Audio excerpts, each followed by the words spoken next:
Bem-vindo aqui para aquele segmento de vídeos que nós consideramos de cunho mais educacional.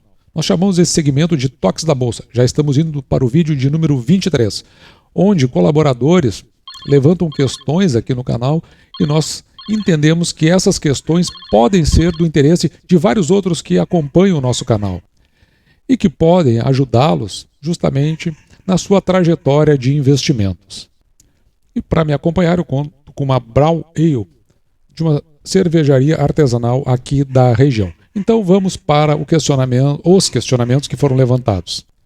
As questões de hoje são feitas ambas pelo Leandro Silva, elas são divididas em várias partes, mas vamos começar com essa aqui de baixo.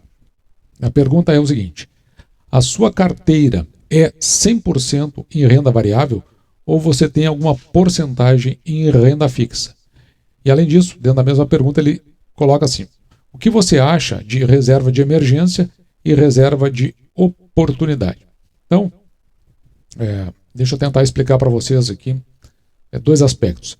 Primeiro, a carteira ela não é 100% em renda variável, em ações, porque, na verdade, eu tenho uma parte que é para esta que ele chama aqui de reserva de oportunidade. Nessa carteira aqui do canal. Exatamente, estou falando dessa. Depois eu vou falar um outro aspecto, o que eu acho importante. Mas a reserva de oportunidade é um valor que a gente vem com frequência acumulando porque a gente sabe que no Brasil tem uma tendência a uma volatilidade muito grande no mercado, principalmente por aqui no país a gente vive uma situação que muitos chamam de insegurança jurídica. Insegurança jurídica significa o seguinte: muitas decisões que são tomadas, principalmente pelas altas cortes, muitas vezes elas são modificadas. Outras tantas vezes, aquilo que é decidido no parlamento, essas cortes são submetidas a ações judiciais e aquilo que veio do parlamento muitas vezes é alterado, mas não num tempo ajustado, é alterado a qualquer tempo. E aquilo que muitas vezes foi consolidado acaba se modificando. Então, como a gente sabe que o país ele é sujeito a principalmente essa insegurança jurídica, ele se coloca numa condição de muita volatilidade. Além disso, existem decisões tomadas de cunho de governo que são muito esquisitas, e isso aí também gera volatilidade. Quando gera volatilidade, principalmente no caso do mercado, ele ir na direção da perda de valor, ali surgem as oportunidades. Então a gente tem algo sempre acumulado. Todo ano acontece isso. Já é histórico isso, é próprio do país, e é quando nós fizemos compras mais significativas, como por exemplo aconteceu recentemente com a Taesa. Nós tínhamos dito que lá em junho nós faríamos um aporte bem mais relevante, mais agressivo sobre a Taesa. Isso foi em junho. Então nós esperamos passar esse conjunto de meses até outubro, que foi o último dia de outubro, dia 31, que foi quando nós fizemos o aporte em Taesa. Eu vou deixar o vídeo aqui no final para você saber desse aporte. Mas o que importa é que se tinha de fato uma reserva de oportunidade para isso. Porque sabendo que isso iria acontecer, não é sabendo, na verdade não se sabe, se estima que vai acontecer. Então a gente espera o melhor momento, estando dentro do nosso preço teto, nós vamos lá e fizemos a compra. Por outro lado, com relação à reserva de emergência, a leitura que eu trago é o seguinte: se você está endividado, você não deve entrar para a Bolsa de Valores, você não está preparado. Se você já não tem mais dívidas, é fundamental que você faça a sua reserva de emergência, agindo aqui de duas formas. Ou você primeiro faz a reserva de emergência, que eu já vou dizer como que eu entendo a reserva de emergência, ou você vai fazendo as duas ao mesmo tempo, mas com muita moderação, com atenção maior para a sua reserva de emergência, que é para quando acontecem os imprevistos na sua vida e você não precisa recorrer às suas ações, porque senão você pode vender por preços que estão muito desajustados com o seu valor de compra, e aí você acaba perdendo. Uma reserva de emergência, no entendimento aqui do canal, ela se dá da seguinte forma: você pega o conjunto das suas despesas em um mês, tudo que você precisa de recurso para que você mantenha sua família, você e sua família, pelo período de um mês. Você multiplica esse valor por 12 e isso vai ser a sua reserva de emergência. Por que 12? Pelo menos, se acontecer um imprevisto, de uma perda de emprego, doença ou qualquer outra fatalidade que venha acontecer, como por exemplo acidente de carro, algum sinistro na sua residência, você tenha aonde recorrer sem que você precise tirar do seu patrimônio em ações, porque, como eu disse, você pode acabar vendendo por um preço muito desajustado. Então, é preponderante que você tenha reserva de emergência. Se você me perguntar se eu tenho, sim, eu tenho reserva de emergência para até mais do que 12 meses. E só por isso eu faço investimentos na Bolsa de Valores. De modo que, respondendo com relação à renda fixa, tenho para fins de reserva de oportunidade na carteira do canal, mas para os meus investimentos gerais eu tenho tanto reserva de emergência quanto tenho para a oportunidade. Mas já aconteceu também, por exemplo, de eu utilizar a reserva de emergência para como se fosse uma oportunidade. Já aconteceu isso, depois eu repus com os dividendos que eu acabei recebendo. Então a gente vai fazendo esse ajuste e vai se moldando conforme o andamento do mercado. E a segunda pergunta é a seguinte: na sua opinião, qual a carteira você prefere? 100% em ações ou 50% em renda fixa e 50% em renda variável? Ou 60% em variável, 40% em fixa, ou 70% em variável, ou 30% em renda fixa? E qual alocação eu prefiro? E pergunta se eu faço balanceamento de carteira ou ações.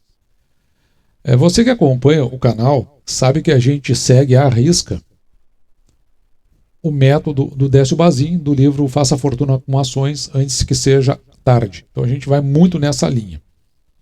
A carteira do canal ela é composta quase que essencialmente de ações e tem uma parte que é colocado nesta chamada reserva de oportunidade, porque aqui não faz sentido. Como é uma carteira que tem o cunho didático, ela é mais modelar, então temos para oportunidade e temos o restante tudo em ações.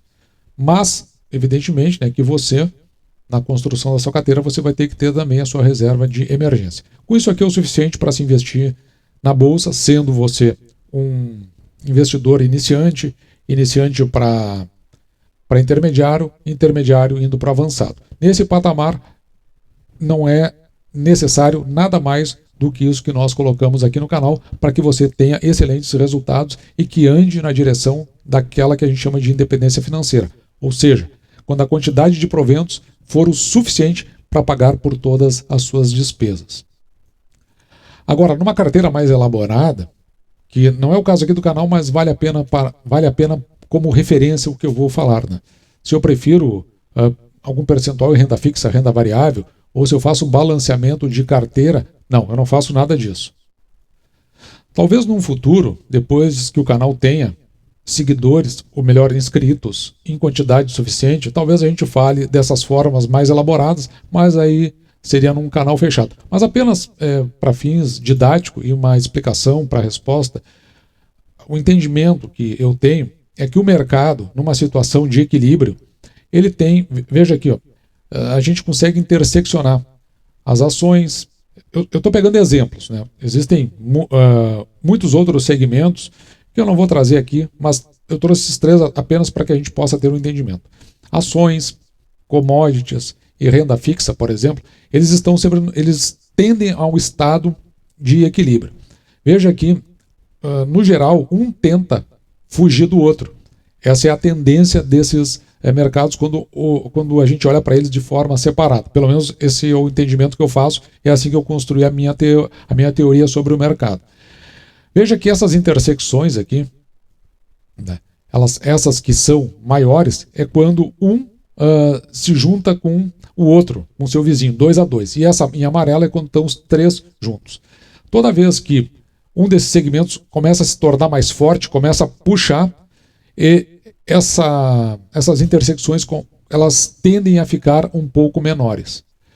Quando isso acontece, você pode ver que em um instante do mercado, significa que existe uma propensão maior, aqui nesse caso seria a commodities. Em segundo lugar, a renda fixa. Em terceiro, ações. Isso dá um indicativo de que existem riscos. Ou seja, o mercado ele funciona relacionado com os riscos daquele instante. Neste caso, quem tem uma puxada maior aqui, que é commodities, provavelmente elas devem estar bombando no mercado. Então, naquele momento que elas estão bombando, elas começam a representar um risco. Por que risco? Porque a tendência é voltar para aquela acomodação que a gente viu lá no início. Veja que, nesse caso, quem está menor aqui é ações. Significa que tem um risco maior. Então, eventualmente, se vai ter uma propensão a commodity, não tão significativo, uma propensão à renda fixa, provavelmente na nossa reserva de oportunidades, mas o forte aqui que está nos chamando seria para ações. Então, este seria o caso em que nós estaríamos com mais atenção para a compra de ações. Hoje, o mercado brasileiro está com uma propensão maior para a renda fixa justamente pelos juros que estão acontecendo. Mas a gente tem que botar do outro lado, tem os juros de um lado, a gente precisa colocar a inflação do outro lado. E aqui a inflação, a mais importante de todas as inflações, é a inflação de cada um. Ou seja, se você tem o seu conjunto de despesas mensais, você pode fazer um acompanhamento mês a mês. Eu faço isso porque eu sei qual é a incidência real da inflação sobre os meus custos. Então, o quanto a renda fixa se distanciaria dos meus custos iria dimensionar o maior risco de estar ou não na renda fixa. Porque está muito próximo, mesmo que a renda fixa esteja puxando no momento, poderia representar um risco maior.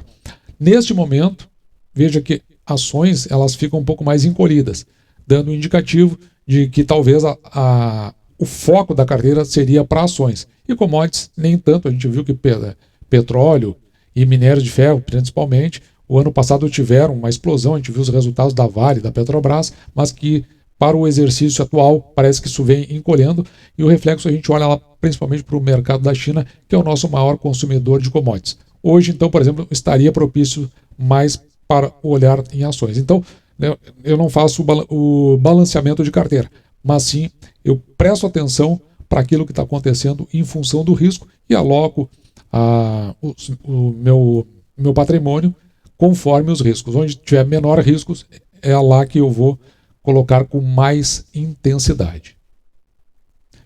E como eu disse, talvez no futuro, com mais inscritos, talvez num canal fechado, a gente comece a tratar de uma forma mais elaborada, porque daí nesse caso precisaria realmente um tempo maior e uma descrição ou até uma interação maior sobre esse tipo de método.